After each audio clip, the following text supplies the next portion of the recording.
Hey, thank you so much for doing this conversation. As you know, it's I think it's National Nutrition Month. And Yes. this conversation also, bears on that important aspect of cancer care. Before we go on and everything, could you give us a backstory about your experience with cancer and how you were able to come to terms with that gap in nutrition during your cancer care? Yeah, of course. And so the first thing is nutrition was kind of a retroactive thing with me. And so in my experience, it was a Sunday in the month of March, as we are now in right now. And 2019, I was in the shower and I felt something that was of big concern. And, I thought, oh, this sounds like when we was talking about testicular cancer. This feels like what that thing. I texted my doctor. He called me back and said, not gonna beat around the bush.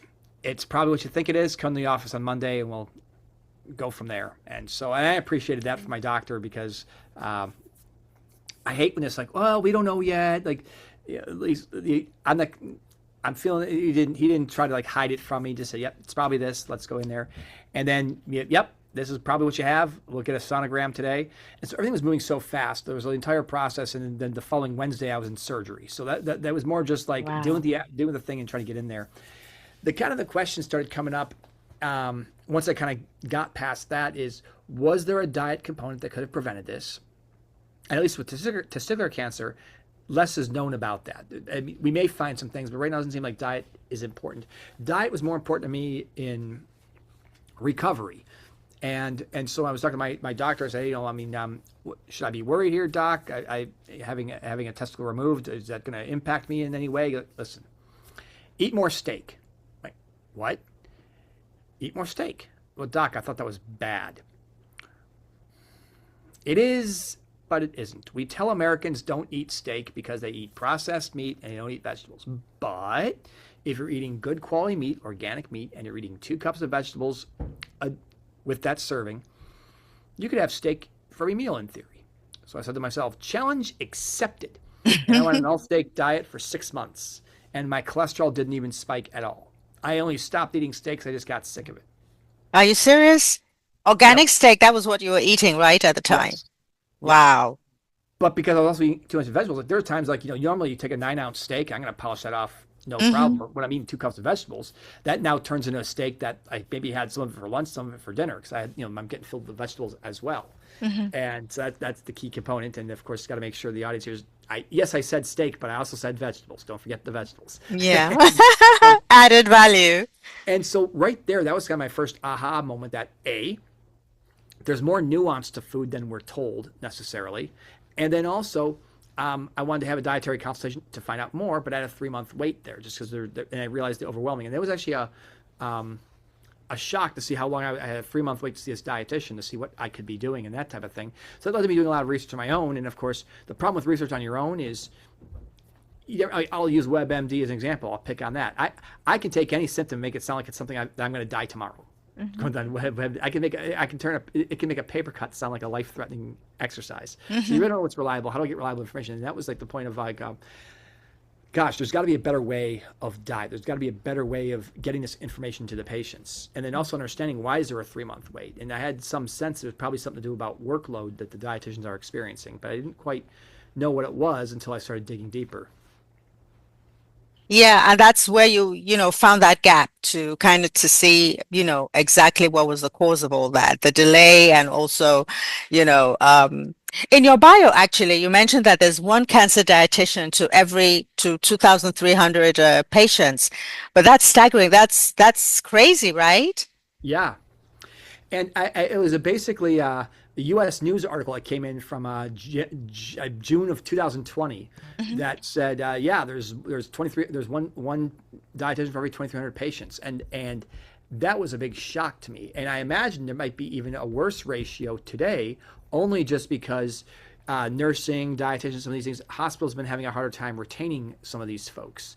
And so, and I'm not sure how much worse it is, but it's still like a valid number of, oh my gosh. And so it reminded me, when I was an AI startup called Data Robot in 2020, that medical personnel just overwhelmed. We were tackling a bunch of COVID projects, and we were going in there trying to understand a day in the life of a nurse. Okay, I show up there, I need a COVID test, walk me through the entire process. Hmm. Because what was happening, we were on contract with HHS. They were only reporting positive results because they didn't have the ability to they were just too overwhelmed to record all the results. And I looked at all the Hmm. process they had to do, but I write it down, then I do this, I understand computer. There's so many steps. What if we could streamline all this? And we had a project called Contagion Net that was able to basically take a test and instantaneously port that over into HHS systems, HHS. hospital systems, just by a click of a button. And so that was my big aha moment after things came to an end at Data Robot for me. It was an interesting thing where the board purged all the leadership team members. They wanted to go IPO. The CEO said, "We're not ready to IPO yet." Wrong answer. They showed us all the door. And the company is on life support now, and no, they did not go IPO. So they were right. But that led to me to what's next. And that's why I started researching more about why is this. And that's why I came across that article. Like, wow, one dietitian for every 2,300 patients. And that is just for people that have access. Do you understand?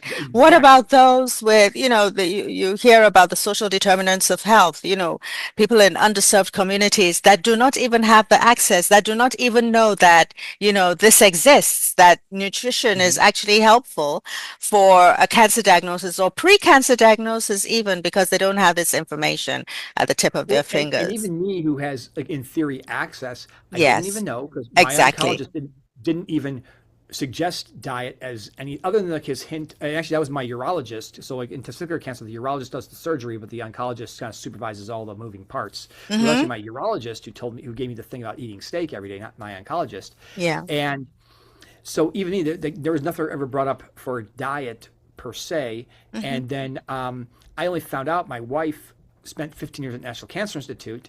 She said you should see a dietitian. Like, had she not planted that seed, I would have. Oh, there's cancer dietitians. I didn't even know about that. And so even for me, cancer was an. I'm saying diet was an afterthought of going through Yeah. cancer. And she would put the bug in my ear and help me trying to research this kind of stuff. Mm-hmm. Oh, lucky for you there, because sometimes we're unaware of these kind of things, especially when we're going through an experience such as that. We Hmm. don't even think about those necessary things or those vital, components of cancer care, of any care actually, because diet is very important for every aspect of care. So, Absolutely.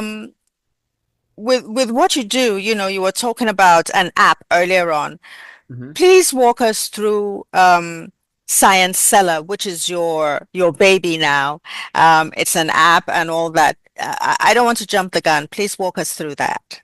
Yeah. So basically, and of course, my wife, also my co-founder in this journey, because she knew so much about diet and nutrition. She's published Hmm. in peer-reviewed journals. She was very much focused on diet and from a preventative standpoint. Like, well, okay, so you were essentially the brain. She was essentially kind of the brain behind what could we automate and how do we. So I serve two constituencies. There's a two-part process of the application. Hmm. Part one is an app that patients can download for the App Store, and they can enter in and keep track of their diet. Then there is what the dietitian receives, is a web-based application. They can track all their patients. They see everybody, and they can watch trend analysis of any of the micro macronutrients that's going on there. They see all the meals in terms of where they scored every day that the patients are scoring and whether they're intolerant. So we look at all their micro macronutrient breakdowns. They get a blue highlight when they're on track. They get a red highlight when they're not on track. And now Hmm. it's also very customized. So you and I could have be eating the same foods, but we might have different metrics we need to make. They might say, well, Grace, we just need your proteins above a certain number. Hmm. Tom, we need something more specific with you with your proteins, carbs, and sugars. So it's all depending on what do you need. And your perfect score is based on how well you're doing the thing you need. If you're only scored against proteins, it only grades you on proteins. And if like someone's saying, hey, look, we just need calories up. We eat McDonald's for all we care, it tracks that for you. Yes. Then you can enter in symptoms. You get things like, okay, I got diabetes, or sorry, if I've got vomiting, diarrhea, that type of thing. You get automatic feedback how to alleviate those symptoms through diet. So the message is pre-populated in the dietitian database. So if I enter in a symptom, the Hmm. dietitian sees that. The email's already pre-written. It gives the dietitian one last chance to look at it, make sure there's not any unique customization that needs to be added for that particular patient. So suppose it's recommending peanut soup, and oh wait, this person's got a peanut allergy. We can't add that. That recommendation needs to be deleted. So Yes. that's the reason we have the once over check. Then it gets sent over in the app to the patient of some tips to alleviate the symptoms, and then That's how it's all working right now. Customized risk score, and all this is based on and the folks at Nova Shower Cancer Institute were they were a great partner and give us access to some of their data and showcase some of the Mhm. proper diet parameters and that type of thing that sort of serves as the engine behind it. And so that's just how it works in simple forms. And we have a grander vision of what we want to have out there, everything from AI avatar coaches. So it might say different modes, something more empathetic. Hey, you fell off the Yeah. wagon today. Here's 5 things to get you back on track. Maybe someone else needs a drill sergeant. Hey, Mhm. you put down the cupcake. You know, and Yeah, all to the put way, some spice into it, it's like playing games on the yeah. phone. It kind of motivates you to do more. And so the really big thing is like so then the key problem was address well there's two problems because some people like me who need the information and then people who struggle to give the information because and they're just even just tracking is hard. So tracking is probably in terms of like what you hire a dietitian to do, tracking food is probably the it's important, but like in terms of like it's more important to teach people the concepts of healthy eating and teach people recipe building and help people think and plan for diet. Some of these other more long-term health philosophies, but they spend a lot of their time just simply keeping track of what people are eating and not having the time to actually have the feedback interaction. So by automating the process to make tracking the information seamless, they Hmm. can focus on the higher level tasks that they need to do to serve their patients and also scale more and take and care for more patients. Yes, absolutely. I like the part, going back to what you said earlier about having individualized conversations, personalizing those Mhm. experiences. Like if have a patient that is not, peanut allergy, has a peanut allergy or something. And then, of course, you look for options, for them. I think that's mighty good, honestly, because there are a lot of apps that I've actually come across. I won't mention names that are not as personalized, that are not even personalized. They just say, this is the person, this is the person. But, if you Right. have your patients that you look out for, you should be able to know, that information that they're putting into should be able to give that feedback as to what they need most. Now, as regards nutrition, Mhm. I do know that in trying to stay as healthy as possible is very expensive because all the organic food is expensive. So you find out Right. that a lot of people in the, lower income, cadre levels cannot afford these meals. You understand? For example, Mhm. I buy a lot of food from Misfits. I'm not saying I cannot afford to go and buy the best, but I Right. buy from Misfits, and when you look at what is called a misfit produce, is as good as gold. And these are, healthy, but they're still expensive for certain people. So, Right. this is, it's a catch-22 situation where, okay, damn if I do, damn if I don't. You understand? So, uh, trying to put that message, out there in your app, should be something that, everyone should be able to respond to and seek help in that regard. Yeah. And I think so. A couple of things here. One thing we do, and I forgot to mention in there, on the website we have our chat bot. So we say, "I got prostate cancer. I need a diet consistent with that type of thing." Okay. And you can even ask about like, "Hey, where am I some place of buying food?" On the website, which we just started doing this, and we're going to be making steps to update as well, is like sort of meal of the day type of deal. Like, hey, Wegmans has a Hmm. special on steaks today, or Giant has a special on this. Letting people know where there's specials. So what I've always found is that, and I find myself choosing whatever grocery store I'm going to that week, depending on where the specials are. And so find, where are the specials? But also Hmm. we when we think about our meal planning bot and that type of thing is coming up with ways to stretch your food dollars. So, okay, ground beef. So one thing I've started doing is, and I had a post about this back in the right after COVID, like 2021. We're still kind of coming out of COVID. Food prices were spiking, and I was saying, well, here what you can do is take your ground beef, but to make your dollar go further, take a ground beef instead of just making a ground beef burger.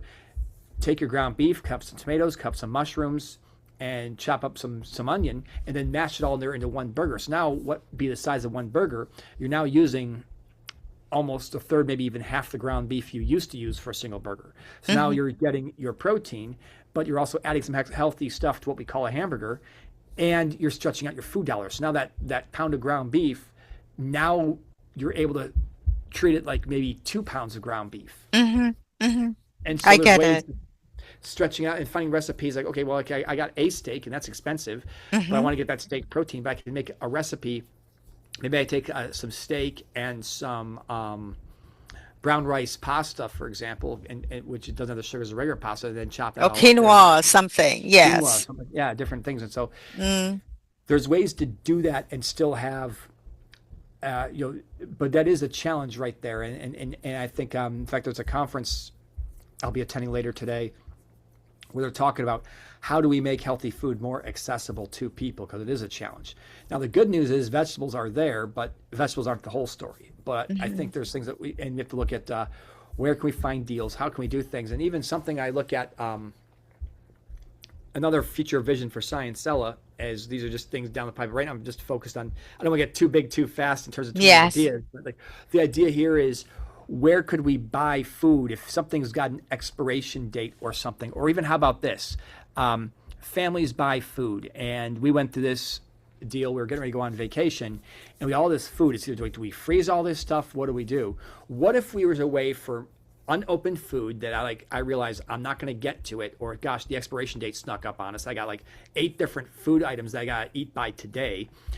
I could almost do like some kind of food exchange where I sit there and say, I have food, who wants it type of thing. And there's some kind of a thing where someone can actually get food from someone who doesn't want to waste their food, but it's still good food. Yes. Uh, and there's a lot of thought I have to put into that because I don't want to create a situation of unintended consequences where people like they're buying a bunch of food off the grocery shelves so they could try to sell and make and then resell food at a profit type of thing, as opposed to what my intent would be for this. There's a lot I have to sort of Yes. figure out before you unleash something like that.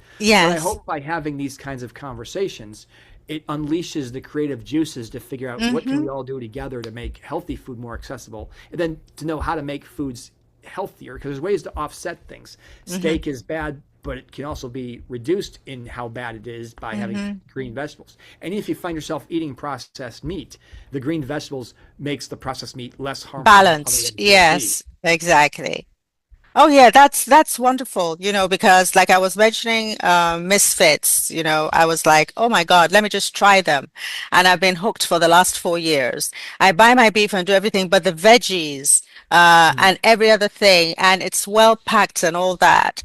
So it's something to when you go for your conference, that's a very good, valid point you raised, how people can even though it's food and people might be reluctant regarding that, what they put in their stomach coming from, people that they don't know. But it's a very good, it's a valid point to raise when you're having that conversation with them. So with Sciencella, I know that Mhm. you've gotten patent approval. How difficult was that? Because it's not easy to get patent approval, I tell you. No, it was gosh, it was hard, and also it's expensive. Yep. And I almost wasn't going to do it. I filed the provisional because the provisional was and one thing about how patents work, people file the provisional first because it's basically a shortcut to basically a provisional patent is basically I have an idea, here's an idea, it's a paragraph's worth of work, and at least you have a year to the date of filing that to file the official patent. So Hmm. what that does is, let's say someone filed the patent. So I filed my provisional in I think it was 2023, Oh, wow. October 2023, and so I filed the provisional. If someone actually wrote a patent in December, well, mine would hold first position because I got my provisional in first. And so even though my patent officially got my paperwork would be submitted a year later, the patent office would notify them, hey, no, they've already got one that's filed. They have to see what his says first. And so then if I have the patent that, now I'm not saying people did try to put in the same patent in, but that's just how the patent world works. Yeah. Then when I filed the patent at my year mark, I realized how prohibitively expensive it was. And so I was like, oh gosh. And so I had a lawyer that I met through the Service Academy Network who was willing to say, listen, we made an arrangement where as a startup, I use a safe note for investments. It's basically what a safe note is. May not be as relevant to your audience, but just so people understand the basic No, terminology it, I'm it using would here. be. And it Okay. would be. So, Trust so, me. a, so, so a safe note is basically if you're starting a business, you have no valuation yet. You're not generating revenue, so they don't know what your company's worth. So what you do is it gives people the opportunity to buy stock at a discounted rate. So if you invest, say, $10,000 into Sciencella, it's backed by a safe note. So let's say then we later on in some point in the future I do a fundraising round and someone decides that our company's worth, say, $1 a share. Basically, that $10,000 you're at the reduced rate, you're essentially buying it is now $10,000 at 20 cents a share. So instead of Hmm. you're owing, so you have a significant discount in what your shares are worth, and then you get to participate in the process that way. So with the lawyer, I took his fees and we treated it like a safe note investment. In other words, I didn't pay him up Okay. front anything, and he just used that fee. I gave him a safe note. It treated him as an investment for his services that I couldn't otherwise afford, especially with some of the patents. It's risky. Hmm. With software patents, they're hard to get. And after a while, I forgot about it. Then all of a sudden, it was August of 25. My lawyer calls me out of the blue, like, "Hey, I think we have a shot at this." They came back with some questions we have to answer, and Nice. so I answered those questions. I actually used Google Gemini to help me answer those questions, and it was basically trying to showcase why am I different from these other patents. Hmm. Showcase that, and then December we got the approval. And it'll be interesting to see now that some of these AI tools like ChatGPT, I was able to answer the patent examiner's questions that impressed my lawyer. I wonder if these AI tools will reduce the barrier to entry of people wanting to do patents by being able to be able to write that type of stuff, because you really need someone who knows what they're doing to file that. I didn't know what I was doing. I probably would not Yeah. have gotten it in the pre-AI era of having to file this myself. Now, granted, I filed it with a lawyer and we had a sweet deal. And if you can arrange a deal like that with a safe note, if you're a startup out there, I'd do that. That we at least have somebody who knows what they're doing filing this paperwork, at least the initial bit of paperwork, Hmm. and then going from there. And so, yeah, we got the patent. So I guess no matter what happens to the company, I can always say that we were inventors.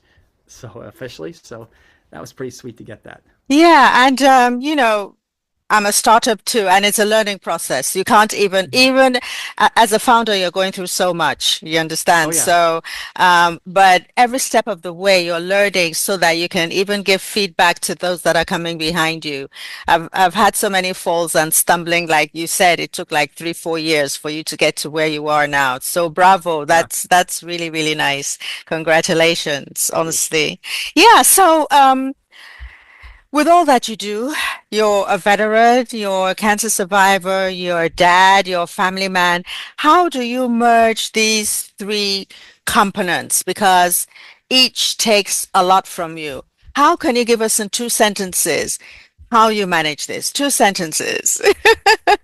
So being a veteran kind of is a central point to all of this, because in the military, you always have more than you can accomplish, and you have Mhm. to be meticulous in how you manage your time to juggle everything. So that's the central aspect that allows me to do that. And then from there, I just time box my activities. When it's time to be dad, I'm dad, and I'm not checking my phone about emails and Yes. doing that. And so you have to sort of set those parameters in there. And I'm dealing with kids. If the kids are home, if especially my kids before they understood how to use a watch, my older kids now can tell time. I used to say, okay, I need one Daniel Tiger episode to figure this out. Even if they don't have that, they sort of spatially kind of could figure out how much a Daniel Tiger episode is there. And I set my alarms. If I tell my kids 15 minutes and it's if I say I need a few more minutes, I lose all credibility. So like I set those time boundaries and time box, and that's really what I learned as Yes. a veteran. That's how I juggle all that. That's fabulous, you know. I think it's your background, your military background. That could be also that's part of you because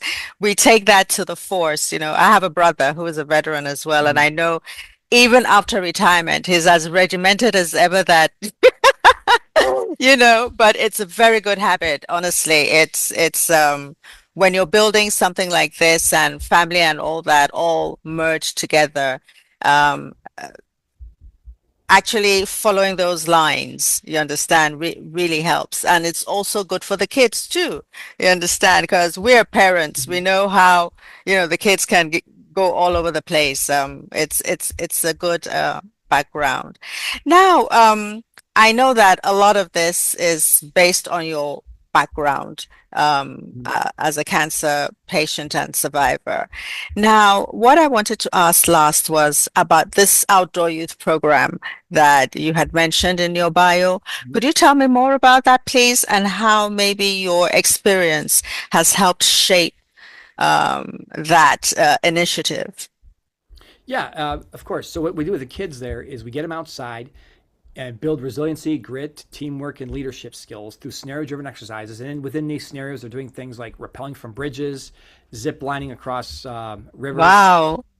orienteering map and compass in the woods, learning some survival stuff. We even incorporate AI in a creative situation. Well, here's some materials, build an improvised shelter. Now take a picture of that, ask AI to critique it. Now give the same list of materials to AI and see how AI would build a shelter. Let's build that and compare and contrast. So it's a fun way to kind of incorporate AI into a survival setting, but also showcase how it can be useful and how you can think of out. It's not just let me write a paper for me. It's and so a lot of that was just it came together sitting through a mid-management class when I was in the federal government and thinking this class is a waste of time. It's somebody telling war stories and everyone's going to walk away like, what am I supposed to do here? It's like, I'm not going to learn how to I can't learn from PowerPoint how to change my oil. I have to get my hands dirty and do it. So how do I create a program that gets people out there doing things, giving people a chance to lead through scenarios similar to what I had to do in the Army? We call it Leader's Reaction Course. You're getting ambiguous tasks. And you have to do some different things. And so I'll take a group of kids and say, we come to the edge of the cliff. See on the cliff there? There's a bag there. You have to bring it back up, but you can't touch the bag. Here's a bunch of equipment. Hmm. And the kid said to me, hey, what was the best solution you've seen? All of them, the ones that worked, because each situation is different.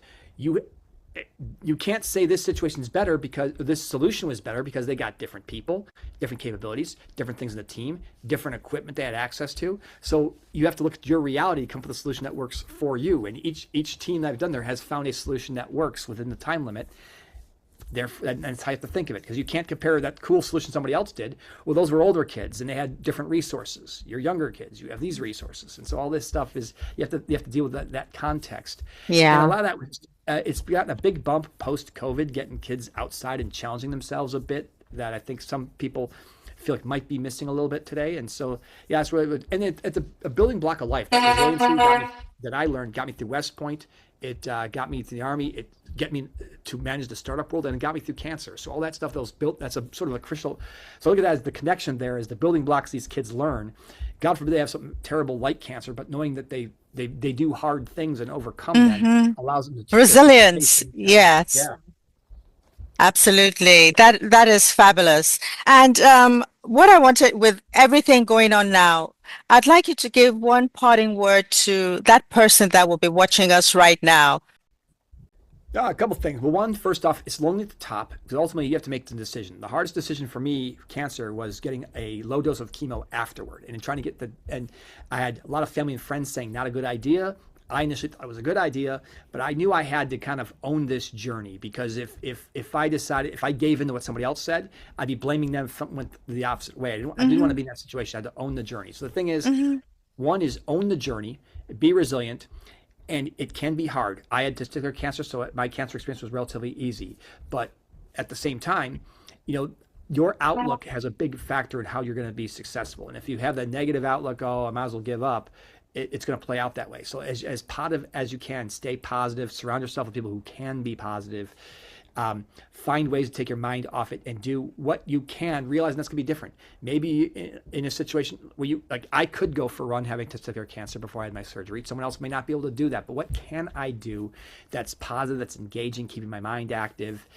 Because we all have something to say, and I can't ever guarantee someone having a cure, but I can. You always hear these stories of people giving, like, I have 2 weeks to live, and they live beyond expectations. I know someone he was given 2 months to live, and 3 years later he's still playing golf and still dealing with his cancer. But it's just that positive outlook.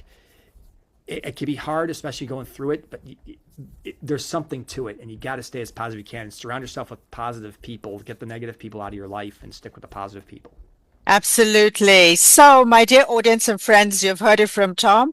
Tom says, stay positive all the time. We need good vibes around us when we're dealing not just with cancer, but with anything in life. So, thank you so much for listening to us. Thank you so much, Tom, for coming Thank you, on Anna. and being a wonderful guest. And I'll be reaching out to you again for some other topics. God bless you. Excellent.